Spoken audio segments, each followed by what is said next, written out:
Bismillahirrahmanirrahim. Alhamdulillahi wa syukru lillah ala fadlihi syamil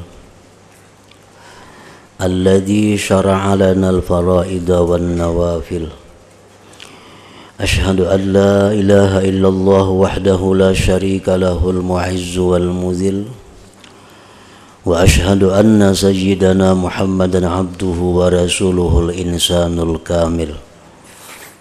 Allahumma salli wa sallim wa barik ala sayyidina wa maulana Muhammad ar-ra'ifir ar-rahim bil aitam wal aramil wa ala alihi wa ashabihi wa dhurriyyatihi wa atba'ihi ila yaumiz zalazil, amma ba'du.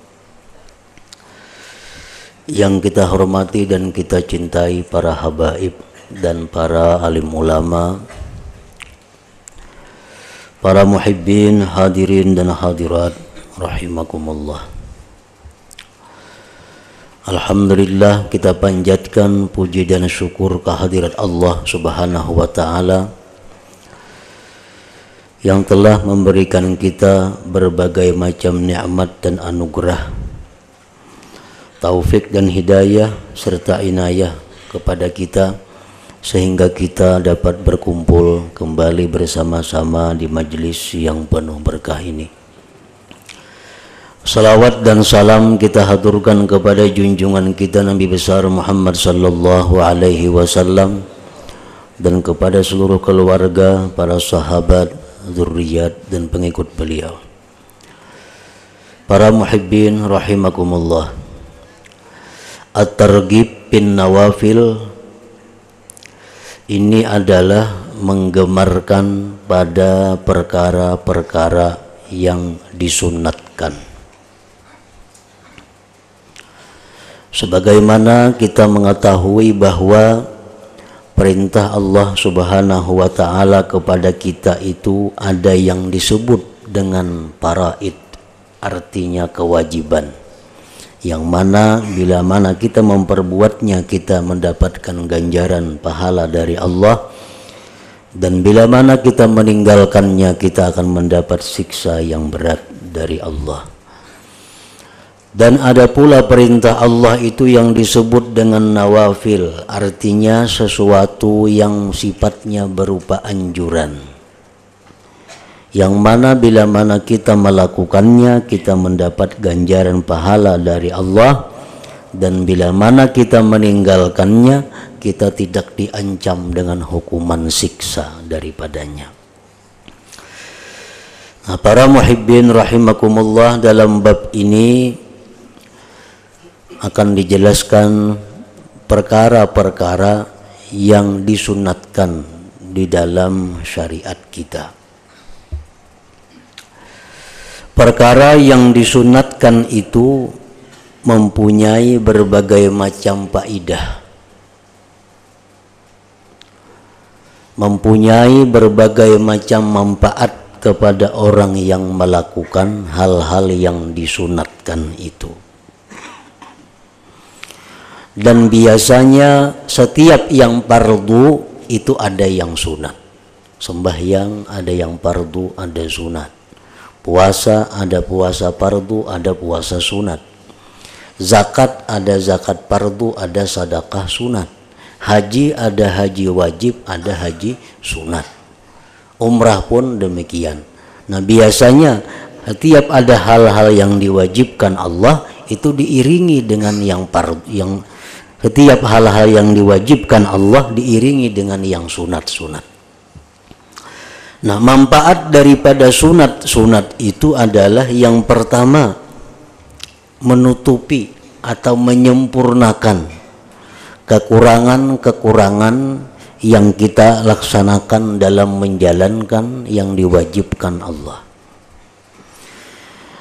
Sebagaimana sabda Rasulullah sallallahu alaihi wasallam, awwalu maftaradallah ala ummati as-salawatul khamsu wa awwalu ma yurfa'u min a'malihim as-salawatul khamsu wa awwalu ma yus'aluna min a'malihim as-salawatul khamsu faman kana dayya'a syai'an minha yaqulu Allah tabaraka wa ta'ala unzuru hal tajiduna li abdi nafilatan min salat tutimmu biha ma naqasa minal faridah. Awal-awal yang Allah wajibkan atas umatku itu adalah sembahyang 5 waktu. Lebih dahulu daripada zakat, puasa, dan haji. Sembahyang. Dan awal yang diangkat dari amal mereka itu kepada Allah adalah sembahyang 5 waktu juga. Dan awal-awal yang ditanyakan mereka daripada amal-amal mereka sembahyang 5 waktu pula. Maka barang siapa yang menyia-nyiakan sesuatu dari sembahyang 5 waktu, maka Allah berfirman, tengoklah hai malaikat, adakah kalian dapati bagi hambaku itu yang sunat daripada sembahyang yang kamu sempurnakan dengannya sesuatu yang kurang dari kefarduan. Jadi bila mana sembahyang kita diperiksa oleh Allah di akhirat nanti, sembahyang kita menemukan kekurangan-kekurangan, maka Allah memerintahkan kepada malaikat untuk mencari yang sunat-sunatnya. Nah, yang sunat-sunat inilah yang akan menyempurnakan yang kekurangan dari fardu tadi. Demikian halnya zakat. Nah, zakat itu pun diperiksa oleh Allah. Bila mana zakat itu ada kekurangan-kekurangan, Allah memerintah kepada malaikat untuk mencari adakah yang sunat-sunat daripada sedekah-sedekahnya. Nah, puasa pun demikian.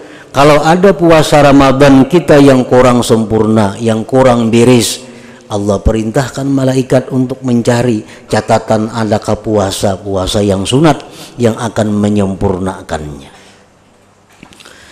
Fa yu'khadhu dzalika ala faraidillah wa dzalika bi rahmatillahi wa adlih fa in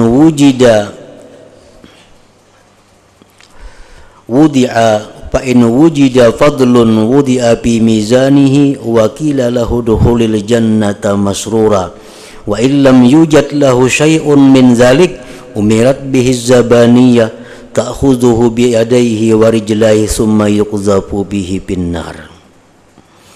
Nah, maka diambillah yang sunat-sunat tadi untuk menyempurnakan yang fardu, dan itu merupakan rahmat Allah dan keadilannya. Apabila didapat yang sunat itu lebih, maka diletakkanlah pada timbangan amal seorang hamba tadi dan dikatakan baginya, masuklah kamu ke dalam surga dengan keadaan gembira. Dan bila mana tidak didapat baginya yang sunat-sunat itu sesuatu, maka diperintahkan dengannya malaikat Zabaniyah untuk menangkap tangan dan kakinya dan melemparkannya ke dalam api neraka. Nah, para muhibbin rahimakumullah. Jadi yang pertama, gunanya, manfaatnya yang sunat itu adalah menutupi yang fardu.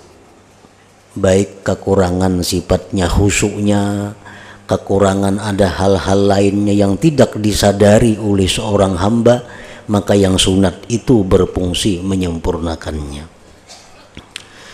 Nah, yang kedua, fungsinya sunat itu adalah untuk mendapatkan kecintaan Allah Subhanahu wa ta'ala. Karena yang fardu itu adalah merupakan hutang yang mesti kita bayar. Yang fardu itu adalah merupakan hak Allah pada diri kita yang mesti kita tunaikan. Nah, untuk mendapatkan kecintaan daripada Allah, maka perlu ada ibadah-ibadah sunat, sembahyang sunat yang akan membawa cinta Allah kepada orang yang melakukannya itu.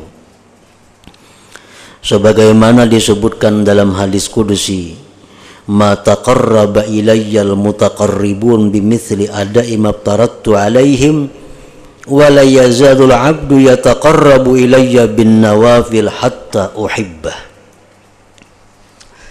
tidaklah beribadah kepadaku oleh orang yang beribadah seperti menunaikan yang dipardukan atas mereka.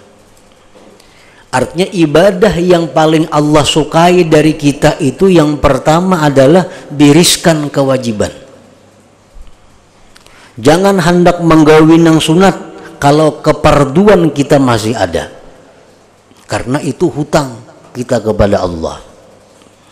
Puasa kita masih ada, puasa wajib nang belum dibayar, qadha terlebih dahulu, hanyar puasa sunat.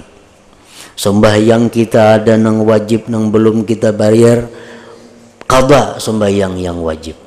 Puasa, zakat sama. Kada perlu bersedekah kalau masih ada kita hutang zakat. Nah, karena ibadah yang disukai Allah kepada hamba itu adalah menunaikan keparduan yang dipardukan.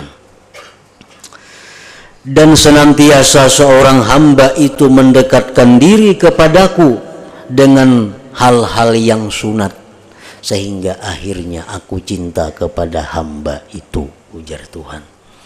Nah, jadi artinya adalah bahwa makin banyak kita melakukan ibadah-ibadah sunat, maka makin banyak harapan kita mendapat kecintaan daripada Allah Subhanahu wa ta'ala. Nah, jadi itu salah satu di antara sekian banyak lagi manfaat daripada hal-hal yang sunat yang bila mana kita kerjakan. An Ummi Habibah Ramlata binti Abi Sufyan radhiyallahu anhuma qalat sami'tu Rasulullah sallallahu alaihi wasallam yaqul ma min 'abdin muslimin yusalli fi kulli yawmin 12 rak'atan tatawwu'an ghaira faridah illa banallahu lahu baitan fil jannah aw buniya lahu baitun fil jannah. Dari Ummi Habibah, istri Rasulullah sallallahu alaihi wasallam, beliau berkata bahwa aku mendengar Rasulullah sallallahu alaihi wasallam bersabda, tidak ada dari seorang hamba yang Islam sembahyang tiap-tiap hari 12 rakaat sunat, bukan fardu, melainkan Allah bangunkan dia rumah di dalam surga.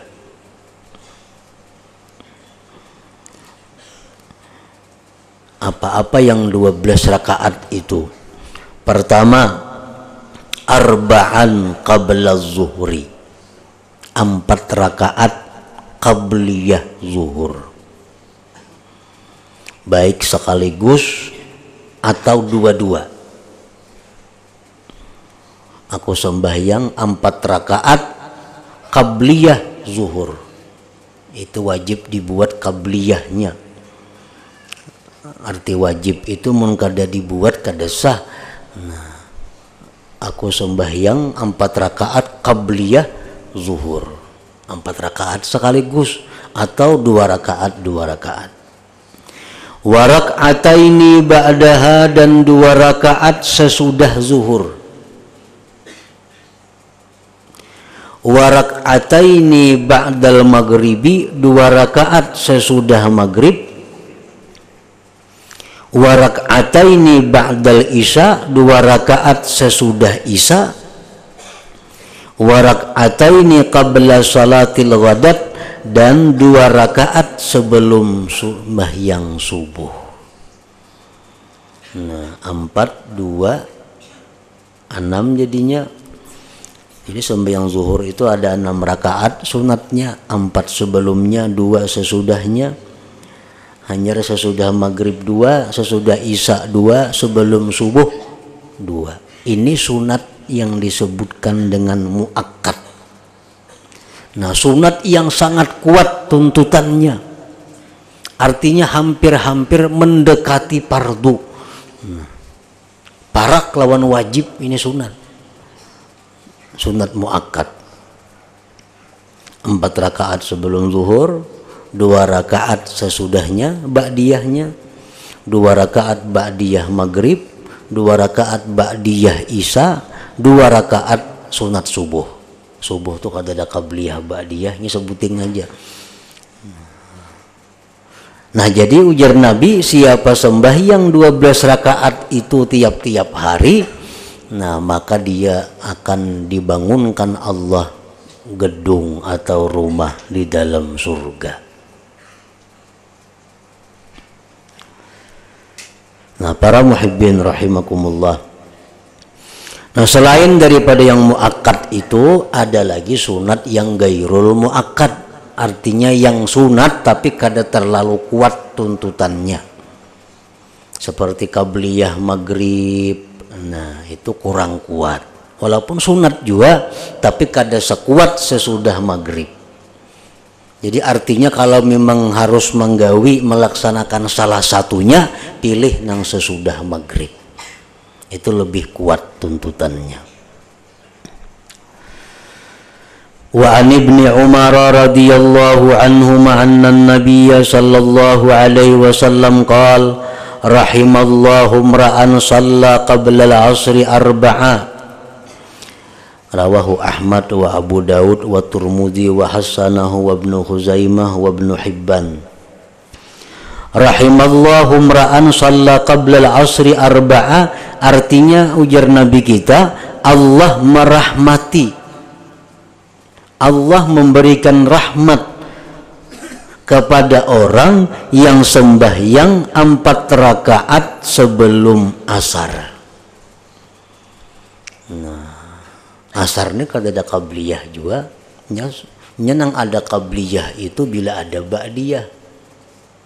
Jadi kada perlu aku sembahyang 4 rakaat qabliyah asar, kada perlu berbuat qabliyah karena ba'diyahnya kada ada, kada bakal dapat huruf. Kayak sunat subuh adalah sembahyang 2 rakaat qabliyah subuh kada ada, kalau karena imbah subuh kada ada. Lain zuhur, nah itu ada qabliyah ba'diyah, isya ada qabliyah ba'diyah, maghrib ada qabliyah ba'diyah. Kalau asar itu hanya sebelumnya. Jadi usalli sunnatal asar, baik 4 rakaat langsung atau 2 rakaat 2 rakaat. Nah jadi ditambah tadi 12 rakaat tambah 4 jadi 16 rakaat.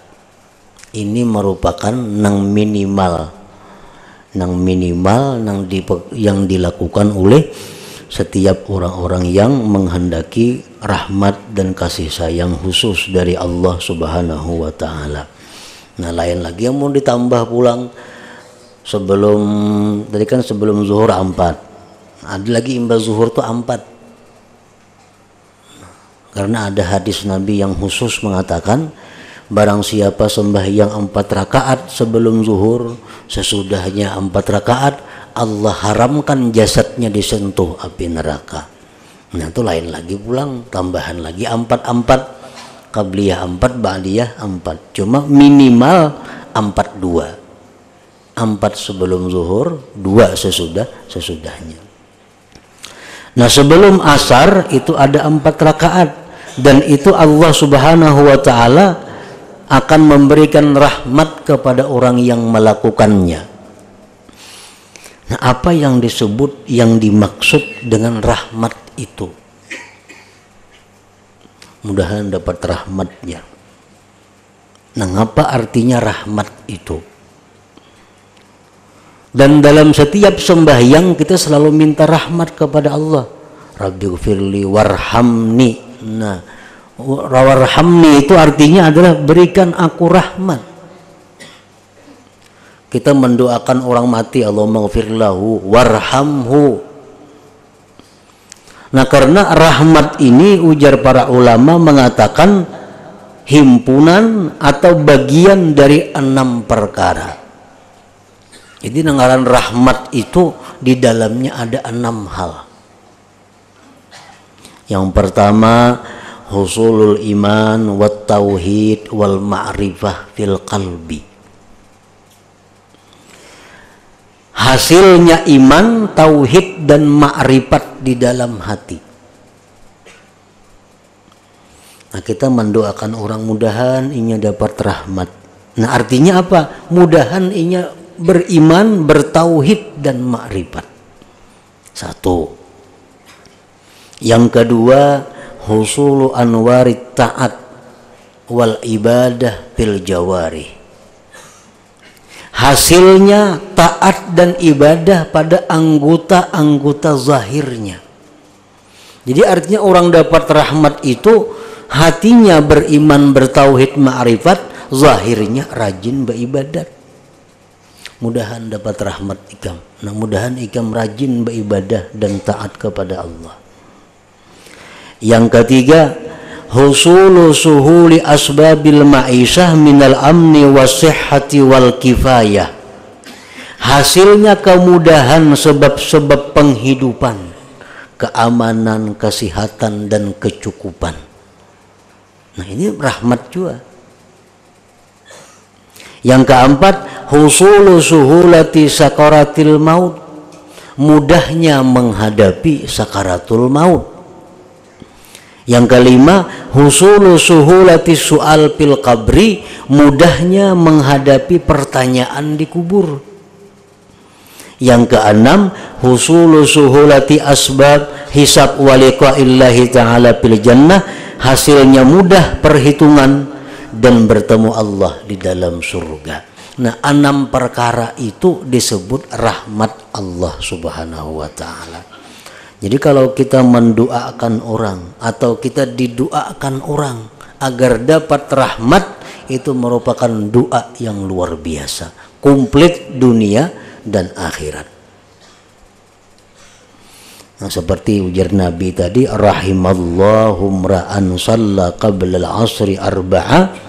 Allah itu memberikan rahmat kepada orang yang sembahyang sebelum zuhur, sebelum asar 4 rakaat.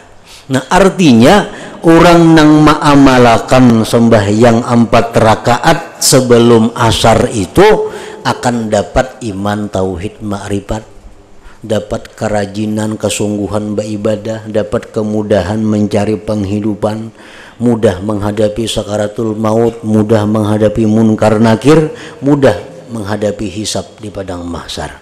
Nah, ini orang yang mengamalkan secara rutin 4 rakaat sebelum asar. Nah, jadi ini lebih lagi daripada sunat-sunat yang tersebut tadi, karena ini khusus dari Rasulullah Sallallahu Alaihi Wasallam dengan 4 rakaat sebelum asar ini. Nah, jadi kita memohon kepada Allah, berdoa kepada Allah agar selalu diberi kemudahan, diberi taufik hidayah untuk bisa rutin, bisa setiap hari melaksanakan sunat-sunat ini agar kita termasuk dengan apa yang disebutkan oleh Rasulullah sallallahu alaihi wasallam tadi. Ila hadratin Nabi sallallahu alaihi wasallam. Al-Fatihah.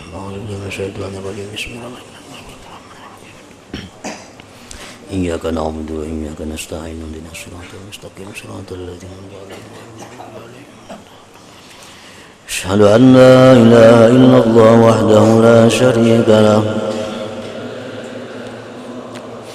Wa asyhadu anna sayyidana Muhammadan 'abduhu wa rasuluh. La ilaha illallah.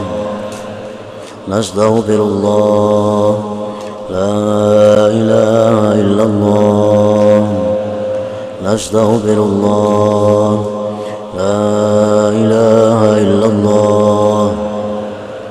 Nastaghfirullah. La ilaha illallah. Wa natubu ilallah. La ilaha illallah. محمد رسول الله صلى الله عليه وسلم. فيا أيها الرجل منه شفاعة صلوا عليه وسلموا تسليما.